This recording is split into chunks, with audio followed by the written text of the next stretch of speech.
Hello, and welcome to the Say That Again Slowly podcast, where students at Cambridge University chat with experts who have contributed to the festival.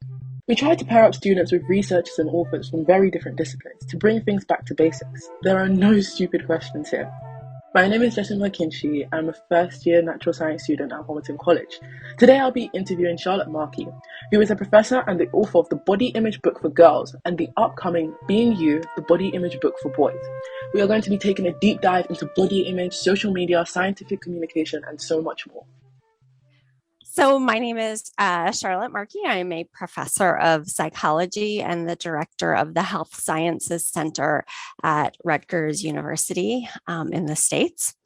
And I am the author of the Body Image Book for Girls, Love Yourself and Grow Up Fearless, which came out in late 2020. And I'm also the author of Being You, the Body Image Book for Boys, which is coming out on April 7th.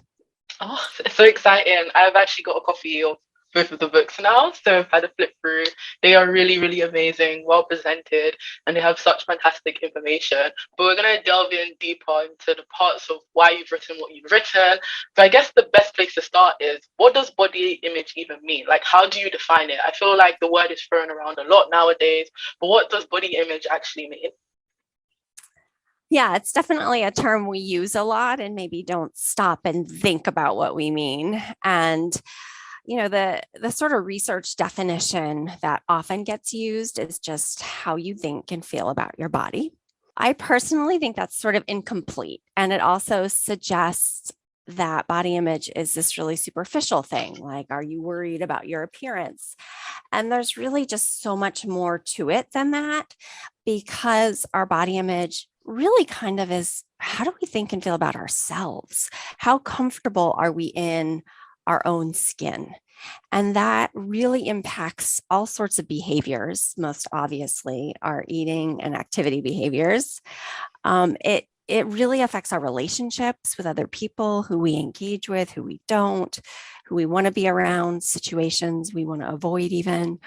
And it's really highly correlated with mental health. So everything from depression to anxiety to eating disorders. So I think it's a really complex issue, body image, and it's certainly not just a superficial, like I'm worried about my hair or anything that simple. So, where does your body image come from? So, how do we even develop a body image in the first place? Well, we definitely develop it in context. We develop it from the sources around us, because we don't come into the world concerned about our appearance or feeling like disconnected from our bodies for the most part. And we don't come into the world feeling badly about ourselves for the most part. These are things that emerge across time, and we all get a lot of messaging about not just how we should look, but who we should be and what is ideal, even what's acceptable. And that messaging kind of comes on stronger as we approach adolescence, which is why my recent focus has been to try to get to kids in their tween years before some of that messaging comes online, and all of a sudden, our concerns just get really exacerbated. Yeah. Also, in both of the books, you mentioned body functionality, which I thought was so interesting because I've never heard of it before. So, what is body functionality to the people that have never heard it before? And do you think that this is the solution to solving, the body image crisis, helping people with their body image journeys? Body functionality is focusing on our bodies in terms of how they function, how they work. And that can be everything from the fact that, we blink automatically to we're able to smell something that smells lovely, or we're able to, go on a run because we're in shape to do that. So just really all the things our bodies do. And our bodies are really amazing. We don't think about these sort of involuntary functions very much. And we really don't have to do a lot to get our bodies to function, right? We have to nourish them and we have to sleep.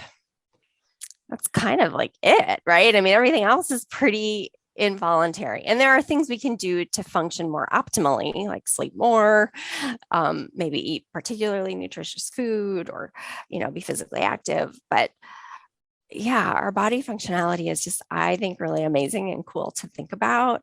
And I don't know that it'll completely solve body image concerns, but I do think that focusing more on functionality is part of the process for many of us when we think about how to feel more positive about our bodies. I think the research is pretty clear. Think about what they do, and obviously I'm older than you. So I think of I grew 2 babies in this body. I know, it kind of happened on its own to a certain extent. It's not like I had to do a lot each day, but, when you start thinking about that, it just kind of blows my mind still when I see these teenagers walking around my house, to think that they were inside me at some time. And they do love it when I point this out to them too. They think it's great for me to reflect on these things. Mom, you're so weird. I mean, it's true. I think sometimes in the world of social media and just being so wrapped up in just seeing yourself and seeing what other people look like, you forget that bodies are actually to help us to live and to breathe and to survive. Yeah. I mean, they allow us to experience the world, right? So in this way, there are homes that you only get one of them across your whole life. And so we should take good care of it because it carries sort of our spirit, our soul, our mind. Yeah. So on the vein of social media, how much does social media affect our body image? Well, I think the research is accumulating, right? So there's pretty good suggestion from the scientific literature that social media is an influence, and it's not usually a positive influence. I think we have to be careful in how we think and talk about social media because it's not all bad. There's a lot to be learned from social media. I'm sure you probably don't even realize it because social media has been part of your life for so long. But the amount of news and information that the younger generation can get via social media, compared to, when I was a kid, which was not a million years ago, it just blows my mind. It's amazing. So there's some good. Of course, the problem is not all the information is good or accurate or even close to accurate. And then one of the issues when it comes to body image and mental health is that we all have a tendency to, I think, look at social media and make comparisons. And that's just a very natural human process. So if we looked at social media and we thought, oh my gosh, look at how wonderful, my friend looks today, that makes me so happy, then probably social media wouldn't be a big problem. Yeah. Right. If it just brought us endless joy because we reveled in and shared in other people's joyous experiences and beauty, then I'm not really sure it'd be such a big issue. But, instead what we do is we think, oh, look at my friend. I wish I looked that good. I wish my life was that exciting. I wish I had such a good boyfriend. I wish I got into that university. Right. And we're not bad people. Everyone does this. It's just the brain's way of organizing information in the world and kind of trying to understand ourselves and how we fit in. And we can retrain our brain to not do this so much if we become aware of it. But if we just spend a lot of time on social media going oh, I wish I looked like that. Oh, feeling bad. It's not going to be good for us. Yeah. So content creators are a very big thing, like influencers, all of that realm, because social media is now something that's so monetizable. You can make a lot of money from posting pictures. So as a result, do you think content creators have a sense of responsibility in what they post? Should they feel responsible for how other people react to what they post? Yeah, I think absolutely. I don't see it happening anytime soon. um, because, as you said, like the bottom line is kind of money here. Like what? And the loudest voices get the most attention, sort of the most extreme products often get the most attention. So, yeah, I wish there was more accountability. I think that we have to instead become more media savvy as consumers, both adults and kids. We have to, get better at understanding what we're seeing, understanding what to do with the information. Yeah, 100%. And also in the realm of science as well, I consider myself a scientist. Even though I'm first year, I've been doing this for like 7 months, but I do consider myself a scientist. And what I've noticed just talking to my friends who don't do science subjects, they will say something about, oh, I don't know, I'm super duper hungry. And they will try and explain it through this very general knowledge way. I'd be like, wait, scientifically, that's not how that process works, because there is such a disconnect between scientific knowledge and general knowledge. So how do you think that we as scientists, we scientists in general, can address this fact? I think we have to just keep talking. I think it's challenging. I think part of the issue, and I will overgeneralize here and stereotype a bit, but I think many of us scientists are really happy to do our work kind of quietly on our own.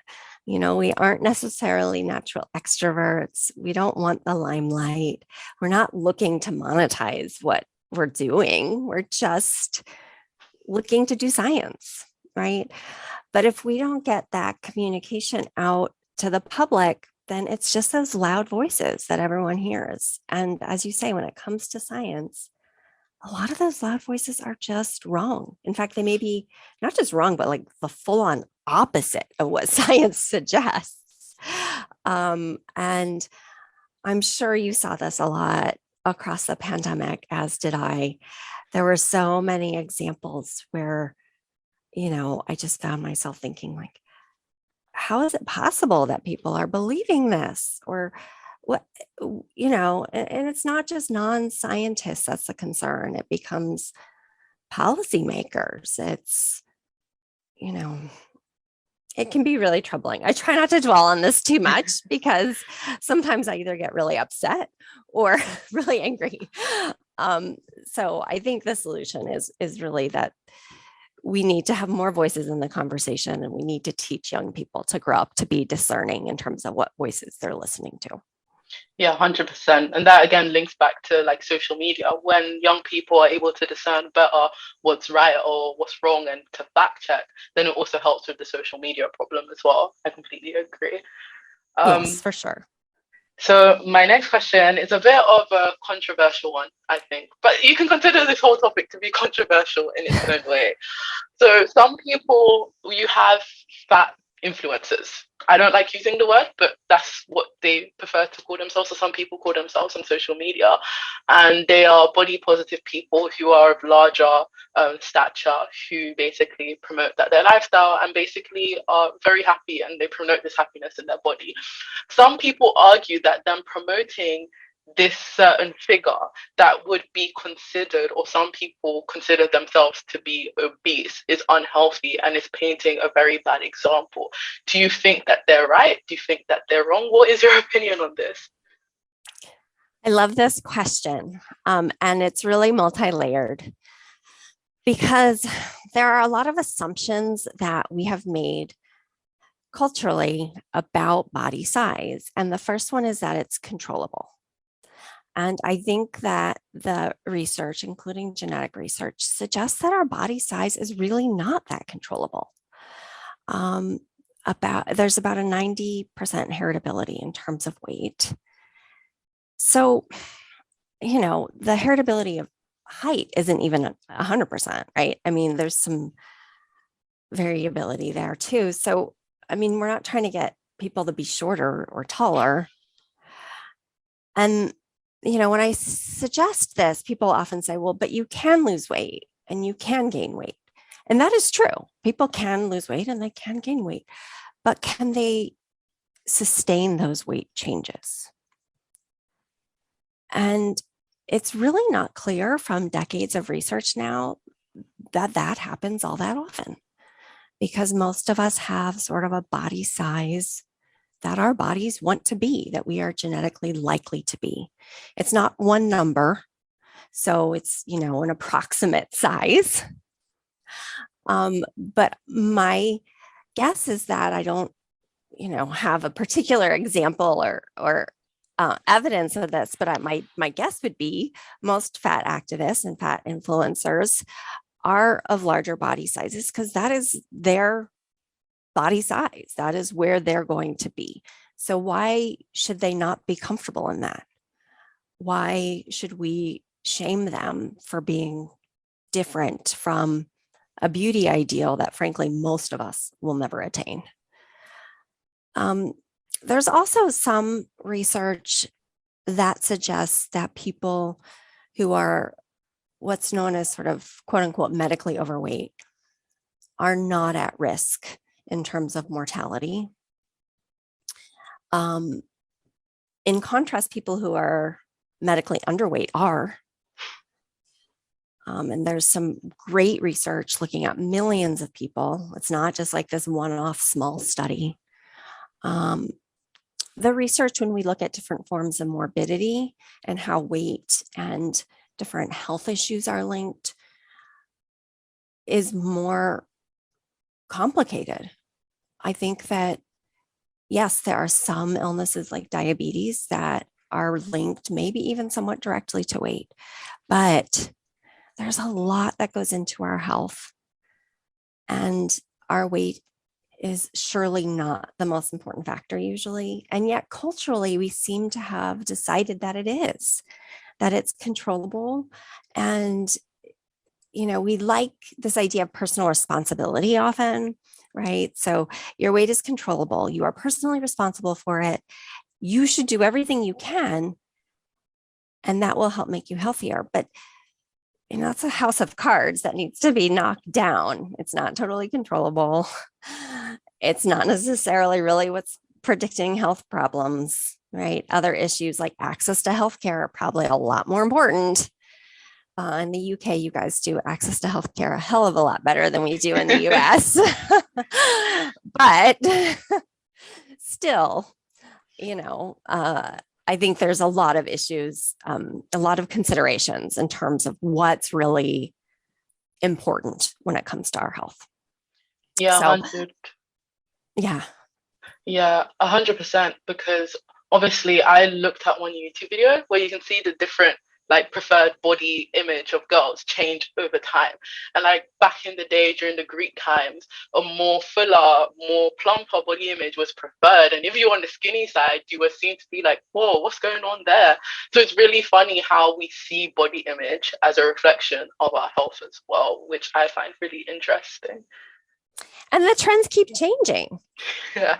It amazes me that just in the time I've been doing this work, which is about 25 years, the trends have changed. And it's especially notable in recent years that now, it used to be just really slender was the ideal for women. And now it's, you have to be really flat stomached and curvaceous in sort of the Kardashian body, which the Kardashians only get using cosmetic surgery, right? So, but it's funny, even just when I talk to teenagers these days, because now everyone wants a big rear end. I grew up my whole life wanting a small rear end. So I'm like, wow, that's like a 180. We've just really switched that whole goal. Yeah, 100%. It's mind-boggling sometimes.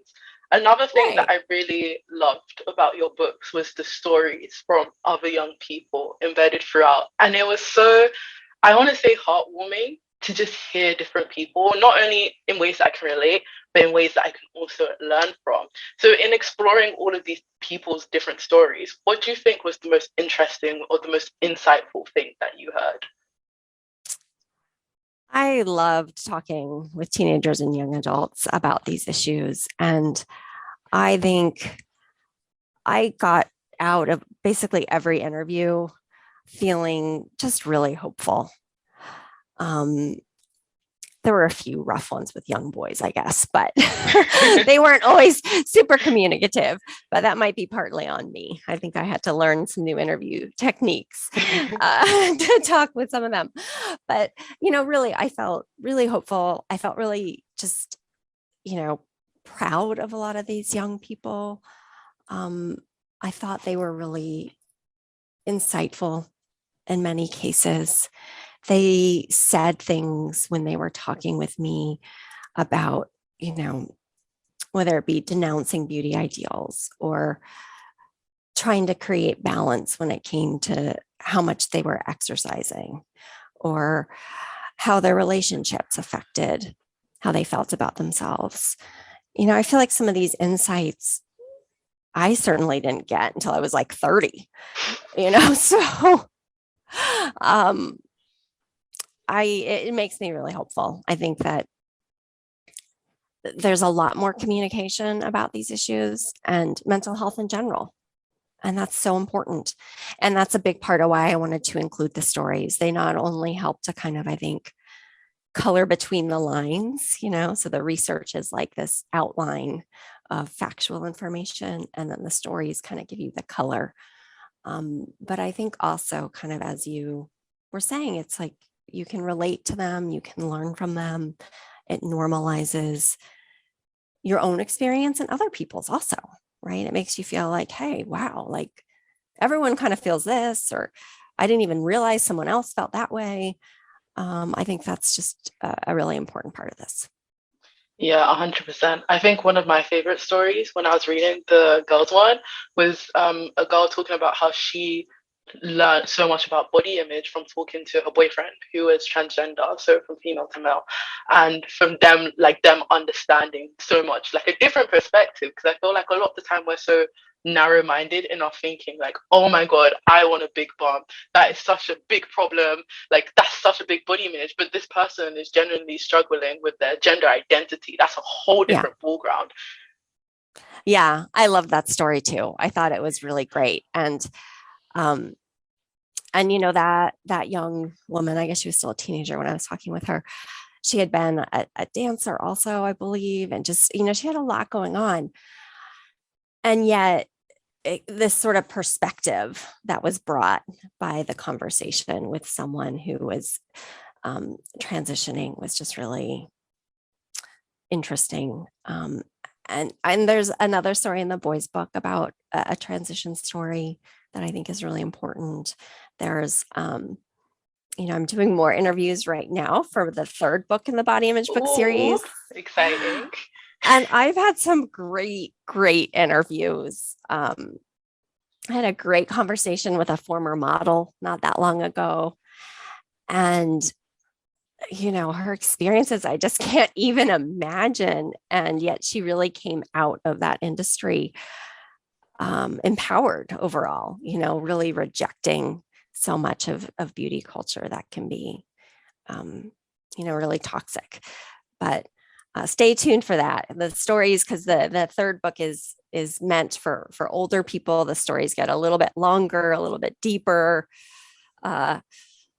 There's some good ones coming.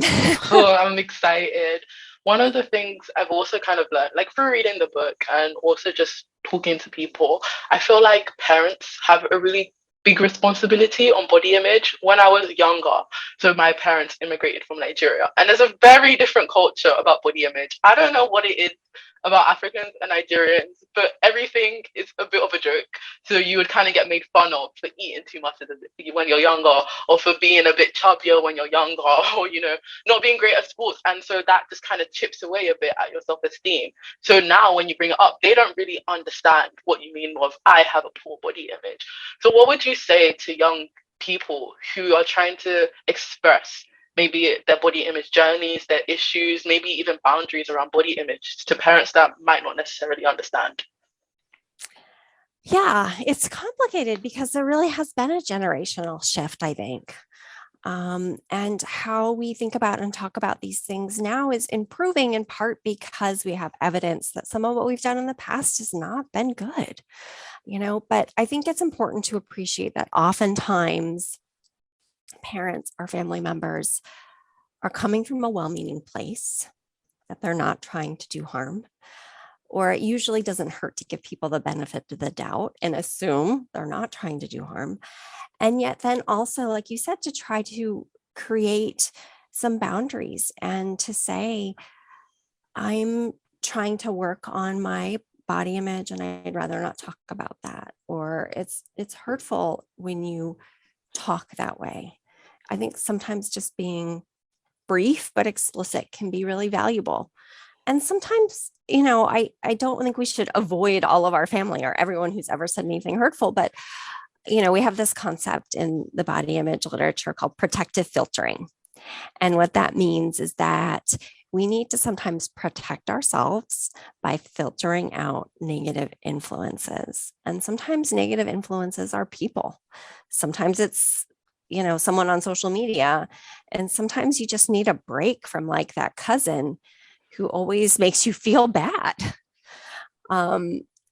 So I never mean to prescribe like rifts in families or anything. Family is incredibly important, but I do think that sometimes we need to be careful to protect ourselves, to sort of just filter out some of those more harmful messages and make sure that we're doing what's best for us. For most of us, I think coming to develop a positive body image is a journey. Coming to really develop good mental health is a journey. I don't know that most people start at a place where they're like, I feel great about myself. I feel great about everything, right? This is something that actually requires work for most people, but it's worth it. Yeah, I agree. So on the flip side, what would you say for parents who want to connect more with their children and make sure that their children are okay in like the body image, the mental plane? Because I kind of get it's hard. I mean, I make it difficult sometimes for my dad, unintentionally, of course. But so what advice would you give the parents? Yeah, I think for parents, modeling is really important. And so we really want to try to take good care of ourselves, be respectful of our own bodies, not be disparaging of our own bodies. I think that's a really important part of it. We want to have flexible ideas, I think, about health. In other words, we want to create a healthy food environment, but that doesn't mean like we have to have kale smoothies every day. It means that we're kind of flexible and we're still enjoying food. And same thing with activity, right? That we want to encourage some of that, but not pressure or make it this intense obligation. So I think we want to try to create a really healthy kind of moderate environment for our families and also work on communication. And if communication about some of the nitty gritty is awkward or you're not sure what to say, I think you can focus in on popular culture and social media. And there are so many examples everywhere all the time, right? Of, someone at a recent awards show who wore something, or, there are opportunities where you can say like, wow, she looks, really slender. Like, what do you think about that? So kids tend to like talking about popular culture. So it can be a good way to connect, but also it can be a good way just to raise these issues and to ask kids questions. What do you think about that? Do you think that's realistic? Do you think that's healthy? I really hope that you take good care of yourself and, do whatever. So parents sometimes have to tread a little bit carefully in this territory, especially as kids become teenagers, because if we push too hard or say things too emphatically sometimes, then we get sort of a retaliatory response. So it's not to say that we shouldn't sometimes just put our foot down as a parent, but these are kind of big, long conversations. I think it's a marathon in terms of working this out, like I said. So Yeah, so you have kids. Um, so how has having kids and seeing them grow and kind of face these troubles in their own life, how has that affected how you view body image? yes, I have a 14-year-old and a 16-year-old. The older is a boy, the younger is a girl. And, I think in some ways it's really shaped sort of the breadth in terms of how big I think all of these issues are. And it's part of why when I sat down to write the girls' book, it just doubled in size because I think of my own kids and everything I want to say to them, all the like things I want them to understand, from like sort of basic scientific factual things to more complex sort of cultural issues. And I think, nothing like having kids makes you see sort of the urgency more, right? Like you just always worry as a parent. There's so many things that you don't want your kids to have to suffer through. Um, so, now I just have to make sure that they actually read the books. Who wants to read a book their mom wrote? I mean, I know my daughter's read most of it, but the boys' book just is coming out. So we'll see. We'll see. Do they give you commentary? So do you show like bits of the book to them and do you ask them their opinions? For the girls' book, I did with my daughter, which was great. She was about 11 when I was working on it.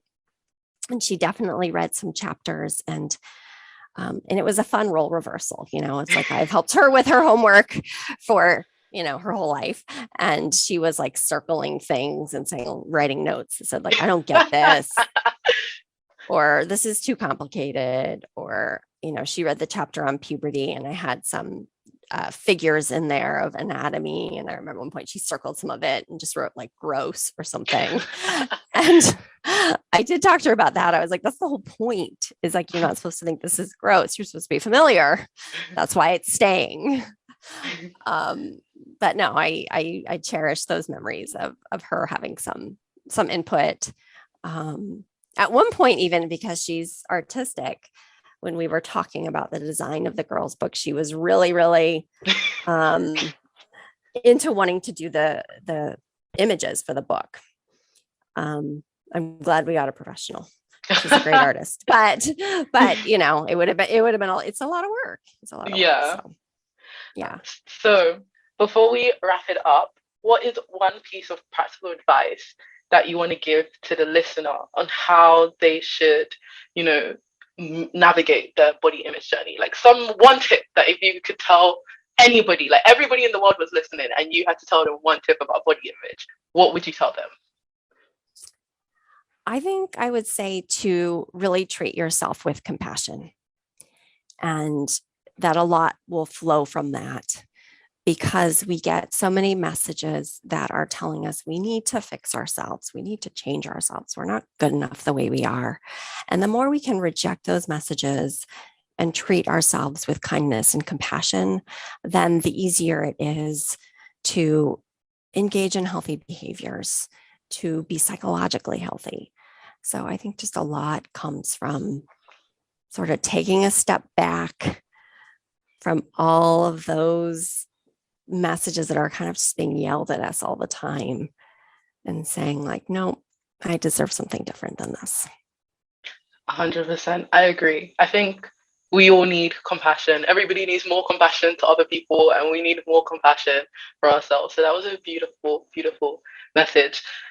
So thank you so much for coming. And obviously, when the Being You book comes out, the body image book for boys, make sure you go buy it. I have my own copy. I have both. And I'm going to gift it to my little cousins who are they're like 14, 13, 12. Like they follow each other. They are going to enjoy those books so much. So yeah, thank you so much. Thank you. It's been great talking with you. And I've been so so fortunate to have such a great interviewer. Thank you. Make sure to follow the Cambridge Festival on Facebook, Twitter, Instagram, and YouTube for more fascinating events. And follow the Say That Again Slowly podcast for more conversations with experts on body image, time travel, aliens, and so much more. Thanks so much for listening.